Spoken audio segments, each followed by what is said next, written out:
كما أرسلنا فيكم رسولا منكم يتلو عليكم آياتنا ويزكيكم ويعلمكم الكتاب والحكمة ويعلمكم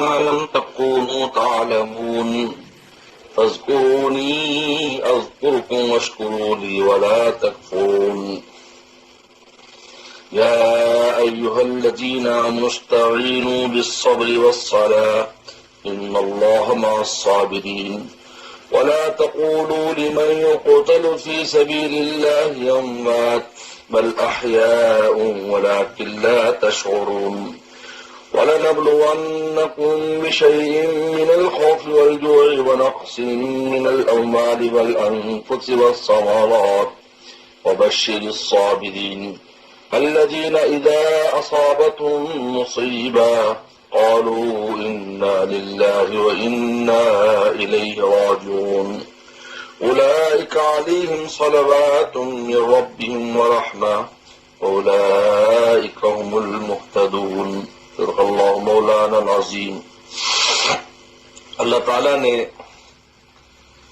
حضرت ابراہیم صلی اللہ علیہ وسلم کی پہلی دعا قبول فرمائی کہ اللہ اس گھر کو مرجع خلائق بنا دے، اور آج قیامت تک کے لیے قبلہ بنا دیا گیا اور مرجع خلائق بن گیا۔ حج اور عمرہ اور ساری عبادات اس گھر میں انجام دی جاتی ہیں۔ اور دوسری دعا کی تھی وابس فیم رسولہ، اللہ ان میں ایک رسول بھی بھیج دے جو تعلیم کتاب اور حکمت دے اور ان کے باطن کا تزکیہ کرے۔ تو یہاں سے اب اس دوسری دعا کی قبولیت کا بتلا رہے ہیں، کما ارسلنا فیکم رسولا، کہ ہم نے دوسری دعا بھی قبول کی اور نبی آخر الزمان صلی اللہ علیہ وسلم کو بھیج دیا۔ خانہ کعبہ کی آبادی کے لیے امام آ گیا، گھر کے لیے امام بھیج دیا۔ تو یہاں سے اللہ تعالیٰ اس دوسرے دعا کی قبولیت، اس انعام کو ذکر فرماتے ہیں، کما ارسلنا، یعنی جس طرح اللہ تعالیٰ نے وہ دعا قبول کی اور خانہ کعبہ کو قبلہ بنا دیا ہمیشہ کے لیے، اور تمام عبادات خصوصاً حج اور عمرہ جو اس سے متعلق کر دی، اور پورا عالم اس کی طرف منہ کر کے نماز پڑھتا ہے۔ کما ارسلنا فیکم، اسی طرح ہم نے بھیجا تم میں رسول، منکم تمہیں میں سے، یعنی تم انسانوں میں سے وہ رسول ہے، تم عربوں میں سے ہے، تم قریش میں سے ہے، منکم میں سب مخاطب ہو سکتے ہیں، کہ انسانوں میں سے بھیجا ہے جو انسان کی ضروریات اور انسان کے احساسات کو خوب محسوس کرتا ہے، سمجھتا ہے۔ اور پھر اس رسول ایسا عظیم الشان رسول ہے کہ یتلو علیکم آیاتنا، تم پر ہماری آیات پڑھ کر سناتا ہے۔ تلاوت آیات جو ہے یہ خود ایک مستقل بہت بڑی عبادت اور بہت بڑا اللہ تعالیٰ کے احسان ہے کہ اللہ تعالیٰ کے کلام کو زبان سے پڑھا جائے اور کانوں سے سنا جائے۔ وہ خود اس کلام کو پڑھتے ہیں جو معجز کلام ہے، جس کے سننے سے اس کے انوارات اور برکات بھی ملتی ہیں، اور اس کے سننے سے اس کا اعجاز کا پتہ چلتا ہے کہ اللہ تعالیٰ نے اس کو کیسے معجزہ بنایا اس کلام کو۔ وہ یزکیکم، اور تمہارے باطن کا تزکیہ کرتا ہے، تمہارے باطن کو پاک کرتا ہے، یزکیکم۔ وَيُعَلِّمُ الْكِتَابَ وَالْحِکْمَةَ، اور تمہیں تعلیم دیتا ہے کتاب کی اور حکمت کی، یعنی کتاب اللہ کی تفسیر اور تفسیر رسول اللہ نے فرمائی۔ اگر آپ تفسیر نہ فرماتے تو کتاب اللہ سمجھ میں نہ آتی، اور حکمت کی بات ہے جو احادیث سے مبارکہ ہے۔ وَيُعَلِّمُكُم مَّا لَمْ تَكُونُوا تَعْلَمُونَ، اور تمہیں اس چیز کی تعلیم دیتا ہے جس کا تمہیں علم نہیں ہے۔ ہمیں کوئی علم نہیں تھا نماز کیا ہے، اس کی تفصیلات کیا ہے، نماز تو ہے اقیم الصلاۃ، نماز تفصیلات کیا ہے، آتوا الزکوٰۃ، زکوٰۃ کی تفصیلات کیا ہے، رسول اللہ نے سب تفصیلات بتائیں، بلکہ عمل کر کے بتایا۔ کوئی ایسا گوشہ نہیں ہے دین اور اسلام کا جس کو پیغمبر صلی اللہ علیہ وسلم نے جس کے بارے میں قول یا عمل نہ فرمایا۔ اب آگے پھر اس میں تفصیلات میں آگے ائمہ مجتہدین اور صحابہ کرام انہوں نے آگے اس کے اندر سے تفصیلات نکالی، لیکن ہر شے کی بنیاد رکھ دی، اور اس کے لیے جو نا وہ عبارت النص سے یا دلالت النص سے اقتضاء النص سے جتنے بھی نصوص کی طریقے ہیں قرآن حدیث استنباط کے، ان سب کے لیے ایک بنیاد مہیا فرما دی آپ نے